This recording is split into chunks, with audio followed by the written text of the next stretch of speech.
हरीश रावत ने लोकसभा चुनाव, कांग्रेस की रणनीति, राम मंदिर और चारधाम यात्रा को लेकर बेबाकी से अपनी बात रखी। क्या कुछ उन्होंने कहा, सुनिए। नमस्कार, मैं हूं राहुल राजपूत। जिस तरीके से उत्तराखंड में पहले ही फेज में चुनाव हो गया, हालांकि हरिद्वार सीट से जिस तरीके से सियासी दल ताल ठोकते हुए नजर आए और उसमें सबसे खासकर हरदा यानी कि पूर्व मुख्यमंत्री हरीश रावत जी, वो भी काफी दमखम के साथ अपने बेटे का चुनाव प्रचार करते नजर आए। कई मुद्दों को लेकर वो मुखर रहते हैं। तो पूर्व केंद्रीय मंत्री और उत्तराखंड के पूर्व मुख्यमंत्री हमारे साथ स्टूडियो में मौजूद हैं। हरीश रावत जी, स्वागत है आपका हमारे स्टूडियो में।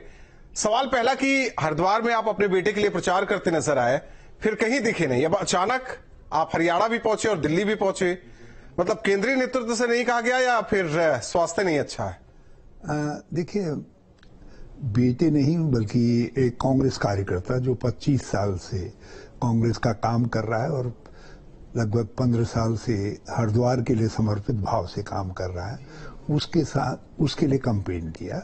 मगर मेरी 24 अक्टूबर को दुर्घटना हुई थी पिछले साल जी।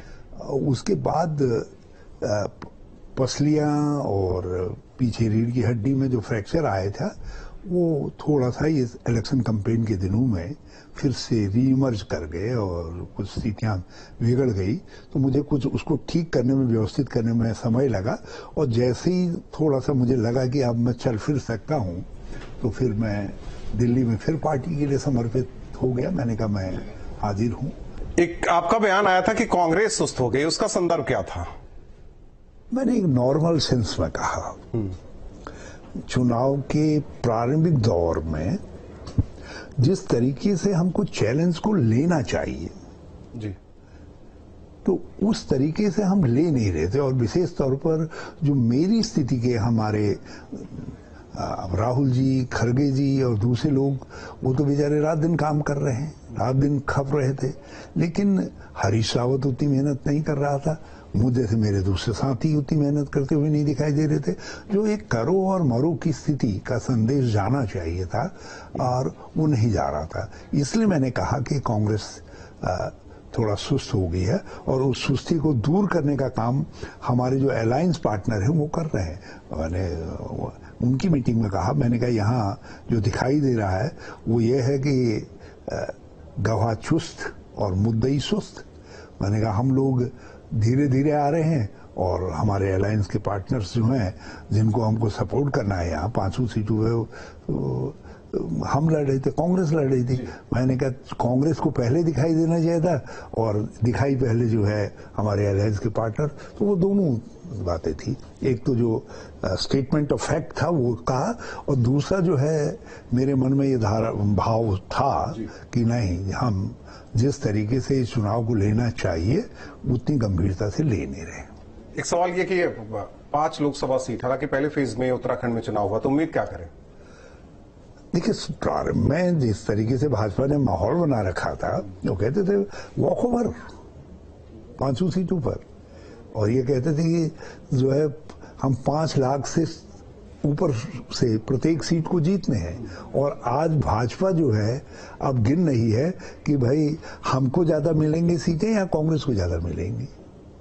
ये भाजपा, जो लोग कहते थे हम 5 लाख से ऊपर से जीत रहे हैं, वो आज ये लोगों से पूछ रहे हैं कि यार 10-20 हजार से जीत जाएंगे या 10-20 हजार से जिता दूं। तो आज उत्तराखंड में भाजपा पूरी तरीके से डिफेंसिव है और उनका मनोबल गिरा हुआ है। कांग्रेस कार्यकर्ताओं का मनोबल उठा हुआ है। 400 पार का नारा दे रहे हैं बीजेपी के नेता, खुद प्रधानमंत्री मोदी, और राहुल गांधी की तरफ से या आपके अलायंस की तरफ से कहा जा रहा है कि इस बार मामला गड़बड़ है।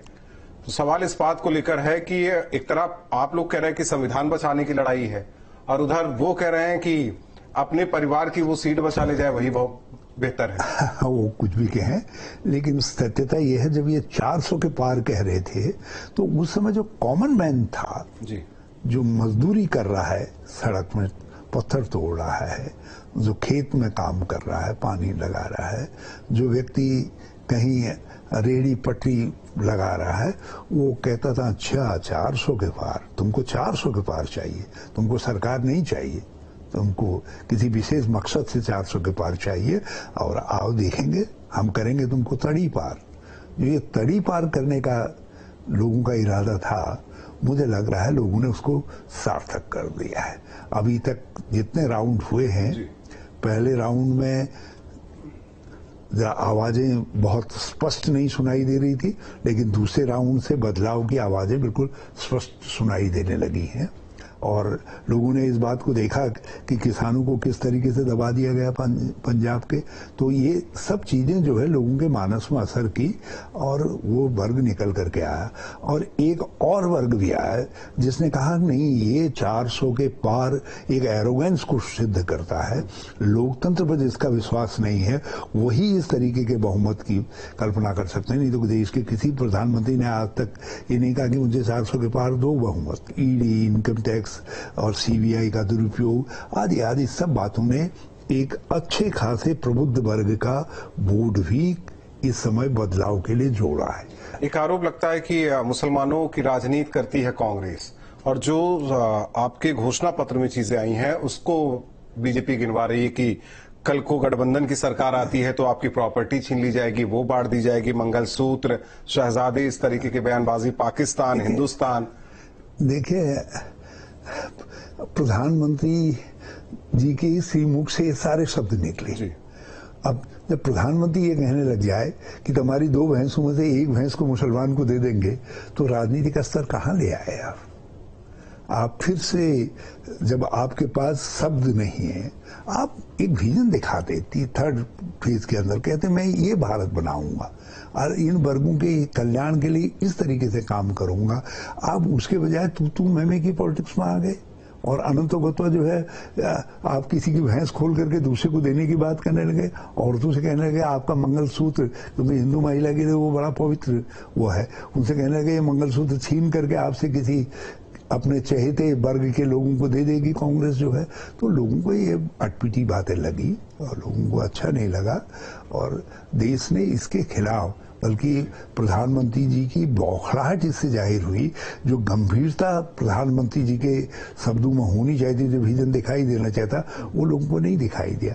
और लोग स्पष्ट देख रहे थे कि जो भ्रष्ट है, भ्रष्ट व्यक्ति भाजपा में जा रहा है तो बिल्कुल टिनोपॉल बिल्कुल स्वच्छ होकर के निकल रहा है, और दूसरी पार्टी में है यदि वो आलोचक है तो उसको जेल का रास्ता दिखाया जा रहा है। जैसे राम मंदिर का बहुत जिक्र हो रहा है, रामद्रोही तक कहा जा रहा है, अपने आप को वो राम भक्त कह रहे हैं। कुछ बयानबाजी भी ऐसी हुई पिछले दिनों जिसमें नाना पटोले का भी नाम शामिल है।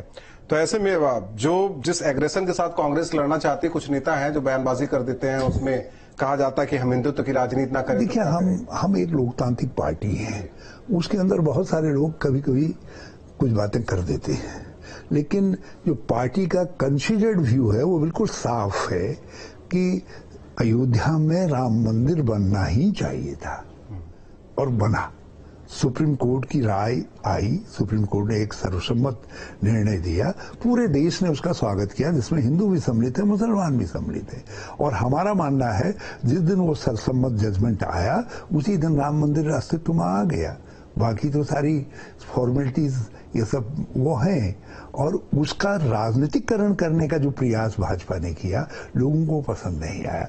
उसका प्राण प्रतिष्ठा राष्ट्रपति महोदया से करवाते तो एक तरफ पक्ष खड़ा होता है, दूसरी तरफ विपक्ष खड़ा होता है। यदि आप उसका शंकराचार्यों से करवाते, एक तरफ श्रद्धानत पक्ष होता, दूसरी तरफ श्रद्धानत विपक्ष होता। अब आपने प्रधानमंत्री से लेकर के जितने लोग उस गर्भगृह में मौजूद थे, सब तो एक ही विचारधारा के लोग थे, तो वहां कैसे जाते? और फिर क्या गारंटी थी कि मल्लिकार्जुन खड़गे जी जाते, उनको वहां तक जाने दिया जाता, उनको छूने दिया जाता, किया जाता? जब आप राष्ट्रपति को इस लायक नहीं समझ रहे हैं कि वो शिलान्यास करें, तो हमारे जो राष्ट्रीय अध्यक्ष वो तो दलित हैं, तो उनको तो आप शायद वहां पहुंचने लायक भी समझते नहीं समझते। तो ये सब चीजें हैं, तो इसलिए कभी कभी चीजों को समझना पड़ता है। तो हमने कहा नहीं, ये गलत हो रहा है कि आप इसको मोनोपलाइज कर रहे हैं। आप राम जी कि उसकी प्राण प्रतिष्ठा को राजनीतिकरण करके उसका फायदा लेना चाहते हैं। वहीं लक्सर में लंबे वक्त से बारिश न होने के चलते